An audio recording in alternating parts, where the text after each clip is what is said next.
Hello guys, my name is Manav Agarwal. I am presently pursuing chemical engineering degree from PDPU. I am in a fourth year. This was my first attempt for GATE 2019 and I am getting a score of 77.34 and I am very excited to what will be my rank. जब हम इस बार gate के paper की बात करें तो इस बार gate का पेपर थोड़ा हटके था. इस बार गेट का पेपर बहुत कैलकुलेटिव था. इसके लिए ना एक्यूरेसी की बहुत इंपॉर्टेंस थी. अगर आपकी एक्यूरेसी अच्छी होगी तभी आप है ना इस बार गेट में अच्छा स्कोर कर सकते थे. ठीक है. मैंने अपनी प्रिपरेशन ना थर्ड ईयर से स्टार्ट कर दी थी. हाँ, मैं मतलब मैं बहुत कंफ्यूज था कि कौन सी इंस्टीट्यूट चूज़ करूँ. Then I came to hear about EII Indian institute of India. ठीक है. मैंने I opted for its course module. ठीक है. उनका जो कोर्स मॉड्यूल था वो बहुत अच्छा था, बहुत प्रोडक्टिव था. ठीक है. मतलब उनमें सारी तरह के क्वेश्चंस मिलेंगे आपको. ठीक है. उसके जो क्वेश्चंस थे वो बहुत सिमिलर थे गेट के जो क्वेश्चंस थे उससे. तो जिसकी वजह से क्या था कि मेरे को पता था कि हाँ कि क्वेश्चंस ऐसे ही करने हैं. तो मुझे पता था कि मेरा कॉन्फिडेंस बिल्कुल नहीं इसके वजह से हेजिटेट हुआ. ठीक है. The only problem was time इस बार का.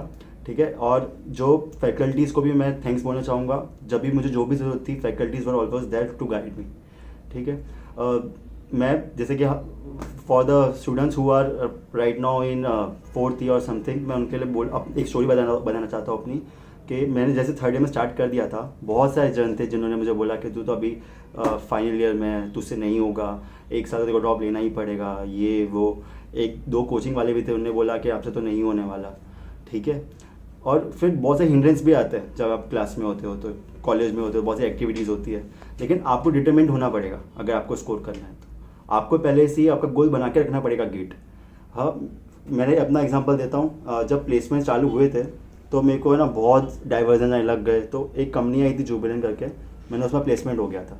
फिर एक महीने बाद तो मतलब एक महीने तक तो मैं एकदम बहुत लीनियंट हो गया, मेहनत अच्छे से नहीं कर रहा था. फिर तब मेरे पापा आए, मेरे पापा ने बोला कि जितना मिल रहा है आप उससे क्यों संतुष्ट होना चाहते हो, go try for the hard. अगर नहीं मिलेगा तो आखिर में अपने वापस आएंगे. तो इसके लिए मैंने वापस मेहनत करना चालू किया. ठीक है. जहाँ जितना मिल रहा है उससे पे नहीं रुका, मैं वापस मेहनत करना चालू की. EII की मॉड्यूल्स फैकल्टी से कांटेक्ट में रहा, उनसे गाइडेंस लेता गया. ठीक है. और फिर जाके I am at this stage. तो आपको ये मैसेज करना चाहता हूँ कि आपके पास जितना है आप उतने संतुष्ट मत रहो. Try your best, give your 100%, बाकी सब उस पर छोड़ दो. और एक और इन्फॉर्मेशन में एक और जो मेरे को लगता है कि आप कभी भी है ना रैंक के पीछे मत भागो कि मुझे ना टॉप 10 रैंक चाहिए, टॉप 15 रैंक चाहिए. आप अपने मार्क्स फोकस करो कि मुझे है ना इतने मार्क्स स्कोर करने. मैंने कभी ये नहीं सोचा था कि मेरे को है ना टॉप 10 में आना है. मैंने हमेशा ये सोचा था कि कैसे भी मुझे 75 मार्क्स स्कोर करने हैं.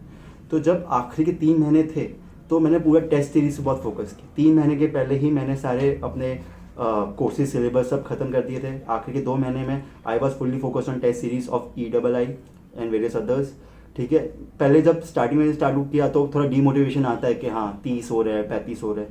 लेकिन धीरे धीरे जब आप हैबिचुअल हो जाओगे ना तो वो स्कोर इंक्रीज होने लगेगा. और पता नहीं कब तक, जब आखिर तक है ना I was getting a score of 77. और ये जो कॉन्फिडेंस होता है ना आखिरी का, हाँ वही सबसे सपोर्टिव. मुझे पता था कि अगर I am scoring 77 in each and every exam जो लास्ट में मैं दे रहा था, तो कैसे करके मैं 70 तो पहुँच ही जाऊँगा. और जब मैं वहाँ पर एग्जाम में गया तब मेरी मेंटलिटी इतनी थी कि I have to score 72 anyhow. ठीक है. और मेरे को किसी ने एक चीज़ बोली थी कि अगर मैं कर सकता हूँ तो तुम भी कर सकते हो. इसके लिए मैं तुमको भी यही बोलूँगा, अगर मैं कर सकता हूँ तो आप भी कर सकते हो. जाओ, फोड़ दो, ची डालो, गेट 120. All the best.